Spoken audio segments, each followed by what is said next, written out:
Ate Mayet Perez, thank you again sa transaction po natin. Sa transaction po sa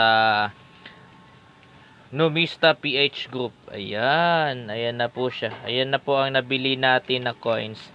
Ito po ay mga NGC 1 peso coin po ito. Upper mint mark. Check nga po natin kung upper mint mark ba talaga. Yes, ayan. Ayan, yes. Ayan. Tapos ayan. Tapos ayan. So lahat po ito ay upper mint mark na mga coin. Nabili po ito ng tig 500 ang isa. Tig 500 pesos po ang isa po nito.